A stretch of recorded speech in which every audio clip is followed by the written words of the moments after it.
이렇게 얘기하는, 그러니까 그 말을 듣는 우리 입장에서는 어떻게 생각하게 될까요? 여러분, 징계 훈련을 안 받는 가장 좋은 방법을 알려드릴까요? 제대로 살면 그런 일 없습니다. 그럼 어떻게 제대로 살까요? 제가 아는 바로는, 제가 이제 어르신입니다. 아시죠? 지하철 공짜 타는 어르신입니다. 그 기간 동안 제가 말씀 공부하고 여러 가지 사역하면서 생각한 바는 뭐냐면, 말씀대로, 그러니까 매일매일 하나님의 말씀과 씨름하고, 뭐라고요? 아니요. 매일매일. 정말입니다. 제가 이렇게 20살 학교 들어가고 나서부터 지금까지 이렇게 오랜 기간 동안 느낀 바는 뭐냐면, 매일매일 해야 돼요. 하루 빼먹잖아요. 그럼 감 떨어져요. 정말입니다. 여러분, 한 일주일 동안 성경 안 보시고 한 달 동안 성경 안 보십시오. 설교가 들어올까요? 쉽지 않을걸요? 그러니까 매일매일 하나님의 말씀과 씨름하고 그 말씀대로 살려고 노력하고 그렇게 살게 해달라고 하나님께 도움을 간구하고 매일매일 성령께서 주시는 그 힘으로 살겠다고 싸우지 않으면 힘든 거예요. 그렇게 싸우면은 징계로 갈 코스가 없죠. 여러분, 사시다가 하나님의 징계에 대한 그런 경험들이 많이 있으시죠? 어떤 방식이든지 간에. 한 번도 징계 받아본 적이 없는 표정 하지 마십시오. 아마 있으셨을 거예요. 근데 징계인지 모르고 가셨을 수도 있을 거고요. 훈련, 자녀 만들기, 하나님의 자녀답게 만들기 위한 하나님의 훈련은 우리는 사실은 매일매일 받고 있는데, 그걸 놓치시면 안 되거든요. 그럼 그런 쪽으로 안 가고, 그렇게 아주 이렇게 혹한 훈련으로 안 가고, 그렇죠? 제대로 하나님께서 원하시는 코스로 잘 가려면은 매일매일 하나님의 말씀을 먹고 그 말씀과 싸우고 그 말씀대로 살려고 발버둥 치면 그쪽으로 안 갑니다. 보장합니다. 정말이에요. 근데 그 외에 우리가 당하는 여러 가지 어려움이 있잖아요. 그거는 하나님의 징계 훈련이라는 측면이 아니에요. 구분을 하셔야 됩니다. 무슨 말씀인지 이해가 되시나요? 우리가 당하는 여러 가지 어려움이 있는데 그것 중에 하나는 하나님의 훈련이라는 측면이 있고, 우리가 암만 연구하고 노력해도 잘 모르는 또 다른 하나님의 뜻이 있어요. 그거를 우리가 좀 구분을 하되, 그렇죠? 네, 지금 오늘 말씀드린 측면에서 이야기하자면 매일매일 정말 하나님의 말씀과 씨름하고 그 말씀대로 살려고 성령께 부탁드리고, 그렇죠? 우리 성령을 따라 행하는 삶을 살면 그런 훈련 쪽으로는 안 간다는 거예요. 이 훈련이 하나님께서 원하시는 훈련이고 충분한 훈련이기 때문에 또 다른 코스로 하나님이 끌고 가실 아무런 이유가 없다는 거예요. 그렇죠? 이렇게 약간의 협박성으로 혹시 들으실지 몰라서 미리 말씀을 드리고 지금 또 설명을 드린 겁니다. 말씀을 마치겠습니다. 우리에게 주어지신 삶을 우리의 구원을 증명해내는 그런 삶을 살도록 여러분 더 고민하시고 하나님께 기도하시고 그리고 결단하는 복이 있기를 예수님의 이름으로 축원합니다.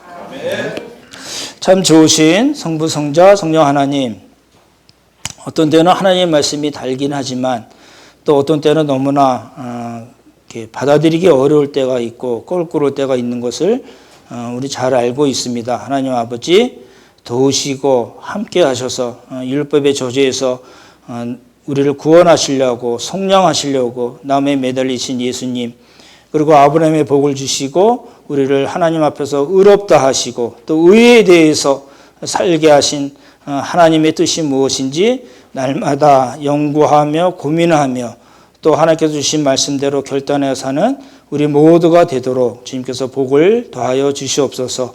하나님 은혜 감사드리오며 귀하신 예수님 이름 받도록 기도드렸사옵나이다. 아멘.